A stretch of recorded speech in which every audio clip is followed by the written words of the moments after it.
On m'a beaucoup demandé de revenir sur tout ce qui est alimentation. Apparemment, pour certains et certaines surtout, le fait d'être entre guillemets confiné le soir, de pouvoir moins sortir le week-end, etc., crée des moments d'ennui, des moments où le fait d'être chez soi, notamment avec le télétravail aussi, devient compliqué à gérer, car être chez soi, tourner en rond, avoir la possibilité de manger, cela crée des tentations. Et du coup, j'ai cru comprendre que pour certains et certaines, c'était difficile à gérer. Quand c'est difficile à gérer, c'est qu'il y a quelque chose à gérer. Comment dire ? C'est qu'il y a une partie de toi qui ressent, qui a une émotion à un moment donné, donc l'ennui, la colère, l'inquiétude, l'angoisse, peu importe laquelle, et que la réponse à cette émotion va être de manger. Alors, le meilleur conseil que je pense pouvoir donner, c'est de se laisser traverser par l'émotion. Mais c'est pas facile. C'est pas facile parce qu'on n'a pas appris déjà et parce que souvent ça fait peur. Je connais cette sensation de j'ai une émotion, je sais maintenant que manger ne va pas m'apaiser, au contraire ne va faire qu'amplifier cette émotion et va rajouter par-dessus de la culpabilité, du malaise. Mais en attendant, je ne sais pas faire autrement et j'ai peur en fait. Finalement, on a parfois peur de nos propres émotions parce que c'est des sensations tellement intenses et à l'opposé de cette ligne un peu platonique qui nous permet finalement d'être un peu plat, un peu monotone. Du coup voilà, tous ces feux d'artifice, tous ces feux qui émanent de l'intérieur, que ce soit autant que la joie que l'angoisse, on ne sait pas quoi en faire. Et ça me fait rebondir sur le fait que ce n'est pas avec notre tête que l'on va décider comment gérer une émotion. Quand elle est là, clairement, soyons honnêtes avec nous-mêmes. Moi, la première, quand il y a une émotion qui arrive, je ne suis pas en train de la conscientiser, de me dire ok, je vais gérer ça, je vais respirer, je vais... franchement, il y en a peut-être qui arrivent et tant mieux, mais moi, plus je me dis que je vais essayer de maîtriser, gérer, respirer, écrire, marcher, nanana, au plus je vais me rajouter des sortes de notices, d'injonctions, de ah ok, j'ai une émotion, il faut que je fasse ça. Parce que sous-jacent à ça, il y a l'intention de bien faire.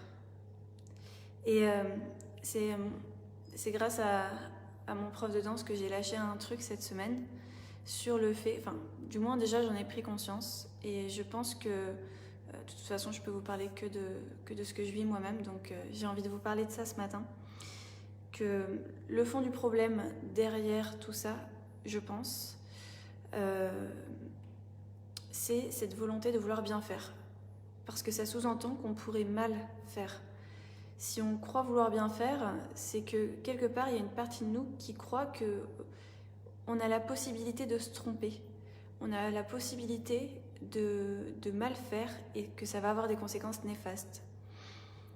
Alors, je vous donne l'exemple, je trouve que c'est une belle métaphore. J'étais concentrée sur mes pas, j'essayais de faire attention à ma posture, de plier les genoux, ce genre de choses. Et en fait, j'étais tellement dans ma tête que finalement j'étais pas connectée à mon ressenti, et ce qui m'empêchait d'être dans mon ressenti et de laisser naturellement la vie circuler et que les choses traversent et circulent sans me décider avec ma tête, mais vraiment dans mon corps, c'était cette volonté de vouloir bien faire.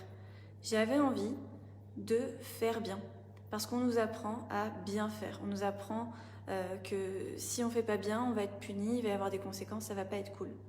Mais à force de vouloir bien faire, eh bien, il va y avoir ce poids-là, ce truc de je ne laisse pas faire les choses naturellement. Je ne suis pas connectée à ce qui est naturel.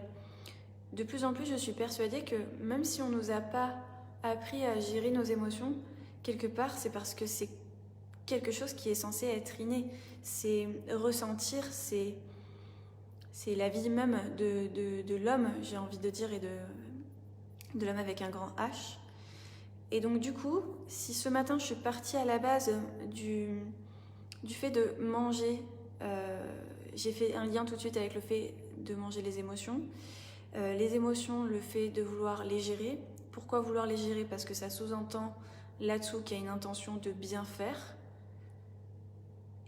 Et le fait de vouloir bien faire, à mon sens, c'est ça qu'il faut lâcher. Parce que quand on... Dites-moi si je me trompe, mais je pense que quand on dit je veux gérer mes émotions, c'est comme si on voulait que la colère, ah bah tiens j'ai de la colère, ah bah je respire, je suis calme, j'intègre ma colère, je la laisse passer. Je pense que c'est pas ça. La dernière fois j'étais en colère, je suis montée dans ma voiture, je me suis mise à crier. Ça, pour moi, naturellement, spontanément, ça devient... C'est pas gérer une émotion, faut arrêter de mettre du contrôle sur tout. Je pense que là c'est carrément vivre une émotion. Et voilà, je crois que ça se vit. Et l'ennui, c'est une émotion qui est particulière. Mais si tu creuses un petit peu là-dessous, il y a de la tristesse, de la colère, il y a de l'angoisse. Ça se vit aussi, parce que c'est plein de messages pour nous. Et je sais que ça fait peur, mais je sais aussi que c'est magnifique quand on se connecte à ça. Et je pense que si on lâche la pression de vouloir bien faire, de vouloir gérer, contrôler, pour revenir finalement toujours à cet état de calme, de tout va bien, ça peut être merveilleux. Les émotions reprennent leur sens et tu penseras même plus à manger parce que tu seras face à ce que ton corps vient vraiment te dire. Bon, vous avez conscience que je me parle à moi-même quand je dis tout ça. Ceux à qui ça parlera, et celles surtout à qui ça parlera, tant mieux, parce que je pense que si vraiment on se libère du fait de vouloir bien faire, être bien, même le fait de vouloir être bien, on veut être heureux aujourd'hui, on veut être dans le bien-être, mais le bien-être, c'est pas être calme tout le temps comme ça, manger sainement tous les jours, faire du sport tous les jours. Je pense que le bien-être, c'est un équilibre, non même pas, je pense que c'est quand on accepte, j'y travaille vraiment, d'accepter que je sois tout et rien, ennuyeuse et marrante, souriante et déprimée. Et quand on accepte tout ça, finalement,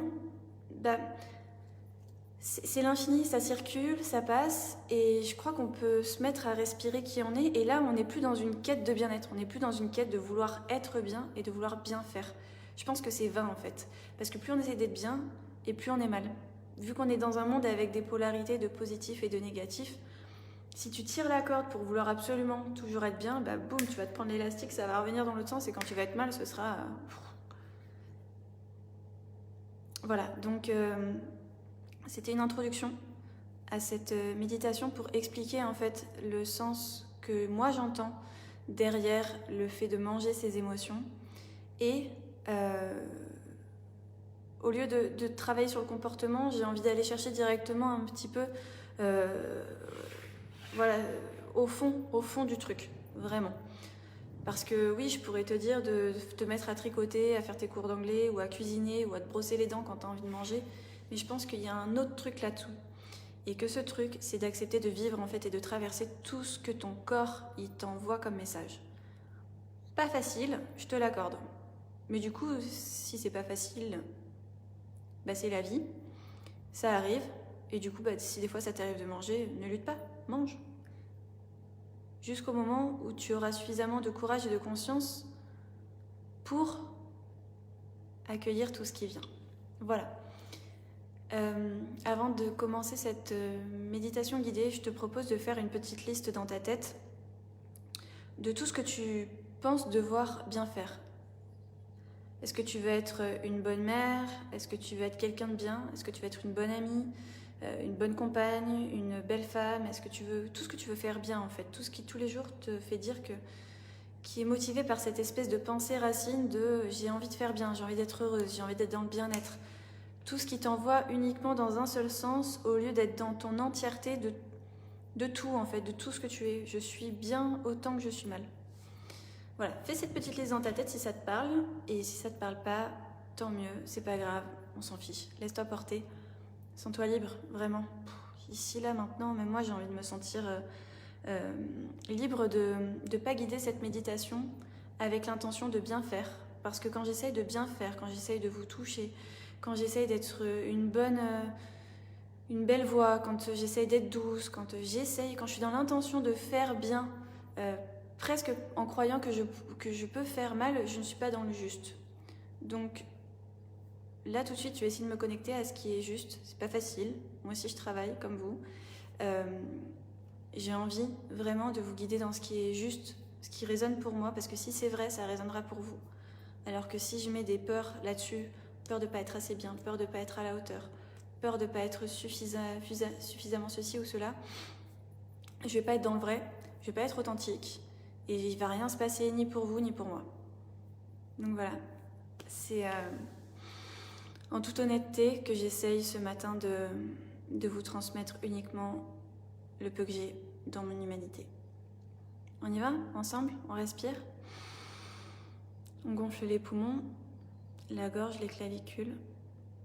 On fait monter l'air jusqu'au front en inspirant bien profondément par les narines. Et quand c'est plein, on relâche les épaules et on commence l'expiration.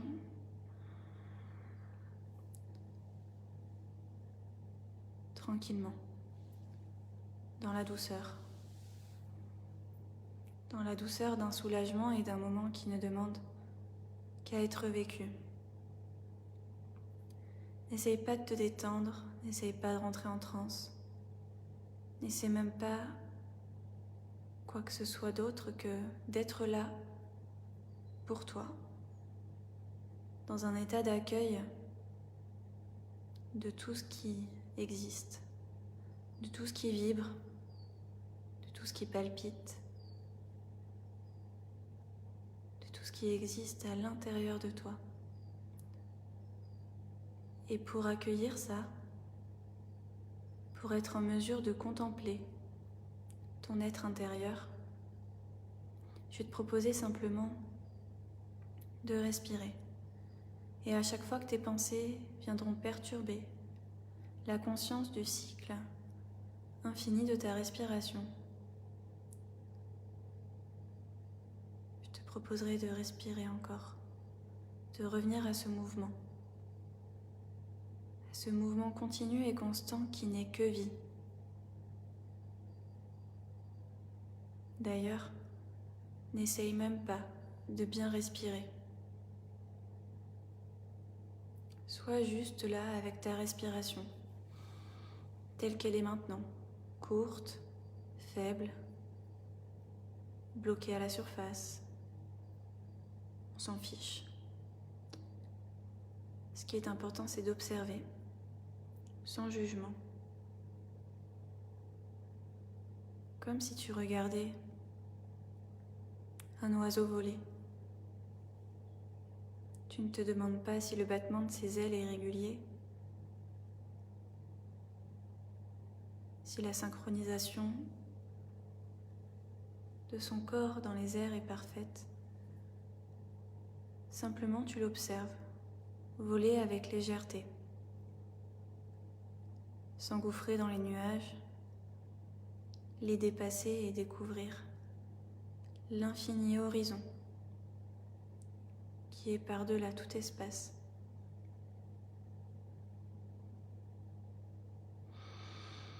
Respire encore, comme tu peux, avec ce que tu as. Respire ce que tu es maintenant.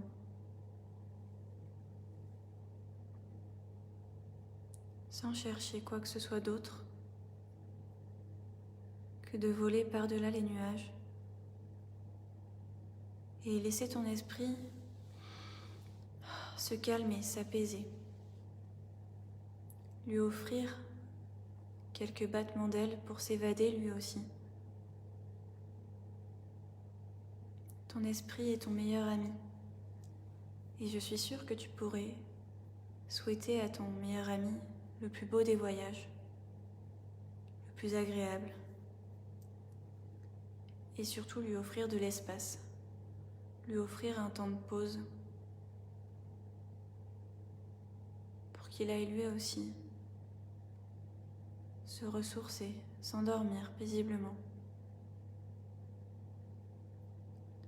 Et tu as un deuxième ami. Cet ami-là, c'est ton corps. Alors, là, maintenant, je te propose de venir dans ton corps et de te connecter à chaque partie de toi. La laisser exister et ressentir tout ce qui vient maintenant. Et pendant que ton esprit s'envole et que ton corps revient peu à peu à l'intensité de ces sensations, je vais te demander de visualiser que tu es dans une pièce. Tu es dans une pièce fermée, où tout est lisse, tout est neutre, tout est plat, tout est carré, tout est parfait quelque part, au sens géométrique, symétrique. Tu te retrouves dans cet espace qui semble parfait dans un sens, mais c'est un espace clos et sombre. Il n'y a pas de place pour la lumière, il y a peu d'air à respirer.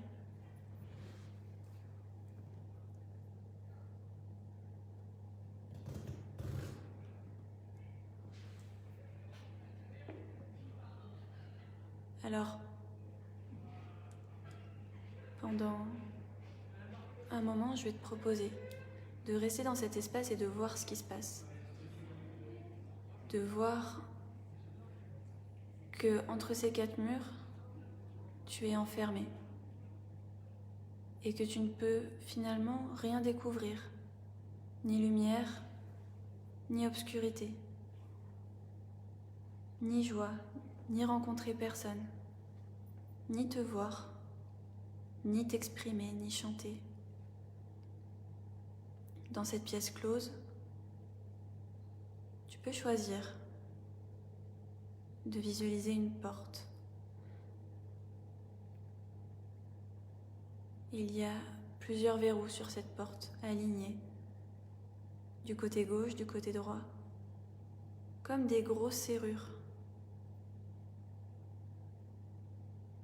Et sans doute, si tu te donnais le temps de déverrouiller chacune d'elles, l'air, la lumière et la vie pourraient alors passer. Mais d'abord, je vais te demander un instant de vérifier que tu as bel et bien envie de trouver les clés et d'ouvrir cette porte. Si quelque chose à l'intérieur de toi te donne envie de sortir et de partir vivre ta vie, alors tu peux visualiser que tu prends chaque clé et que tu déverrouilles chaque serrure. C'est toi qui décides où étaient cachées les clés, si elles étaient finalement déjà peut-être dessus, si ça te demande un effort ou quoi que ce soit d'autre pour trouver les clés. Et quelque chose me dit qu'elles étaient déjà sur la porte. Et au fur et à mesure que tu déverrouilles chacune de ces serrures, tu peux sentir à l'intérieur de toi que quelque chose se libère au passage. Que c'est toute une partie de toi qui commence à se déverrouiller. Comme si tu pouvais respirer un peu plus fort à chaque ouverture. Clac, clac, clac. Et quand c'est bon et quand la porte s'ouvre, je te laisse découvrir ce qui se cache derrière. Je te laisse un moment pour te faire envahir de toute cette lumière, tout cet air et tout cet espace qui s'offre désormais à toi. Maintenant, si tu as envie, tu peux te laisser traverser par tout ça, par tout ce qui vient. Alors peut-être que dehors, il y aura des jours de pluie, des chemins accidentés, des difficultés. Mais ce sera surtout incroyablement excitant, frénétique et galvanisant de mettre les 2 pieds dehors et de laisser circuler tout ce qui a besoin de circuler pour que le mouvement de la vie se fasse, se crée et existe naturellement dans ton monde. Ressens comme c'est incroyable de te laisser porter par ce mouvement et que finalement, quand tu te mets à accepter de ressentir la peur, la colère, l'angoisse, l'ennui, la joie, l'amour, la quiétude, la sérénité, le bonheur te paraissent eux aussi beaucoup plus intenses, beaucoup plus présents. Comme si le fait d'accepter de ne pas aller bien te permettait d'aller bien. Dans ce monde où tu gambades, où tout est lumineux, tu acceptes toutes les parts d'ombre et tu peux te laisser porter en toute confiance. Parce que toutes ces émotions font partie du mouvement de la vie. Et tu n'as plus besoin de chercher à être stable, toujours dans le calme, la quiétude, l'amour. Parce que finalement, tout est en tout. Un arbre a besoin de pluie, de terre, de lumière, de tout un écosystème pour grandir. Eh bien pour toi c'est pareil. Pour nous c'est pareil. Si l'arbre voulait bien faire, être solide, enraciné, mais qu'il n'acceptait pas que parfois il soit mouillé des larmes de la pluie, eh bien il n'irait nulle part. Alors je te propose, à partir de maintenant, de considérer ta perfection dans toutes tes imperfections, dans ces moments où le ciel est gris et dans ces autres moments où le ciel est bleu. Peu importe, il y a du charme partout, et si tu te laisses désormais traverser par tout ça, ce sera merveilleux. La colère est magnifique, la tristesse est magique, l'ennui est révélateur, la haine est énergie, tout est message. Tu peux faire confiance à ton corps. Il ne t'arrivera que des choses merveilleuses. Si tu te laisses traverser et que tu sors de cette pièce que tu avais verrouillée par peur du mal, par peur de ce qui est désagréable, par peur de l'inconfort. Mais bien à l'abri dans cette pièce, il ne se passait rien de plus. Alors je te souhaite vraiment de tout vivre. Je nous souhaite de vivre pleinement notre humanité, dans ses hauts et dans ses bas. Et si tu penses vouloir bien faire pour ton bonheur, pour ton bien-être, je te propose de te rappeler que celui-ci sera plutôt la conséquence de te laisser être à chaque instant tout ce qui te vient et de respirer tout ce que tu es.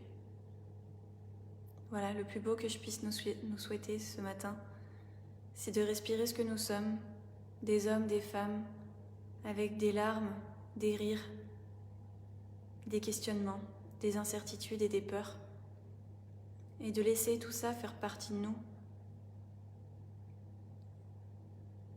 parce que c'est ça la vie, et c'est merveilleux. Je vous souhaite d'être en vie et d'apprécier tout ce qui vient, de vous laisser traverser par tout ce qui est. Parce que si c'est en vous, c'est forcément beau et ça a forcément sa place. Merci pour votre écoute.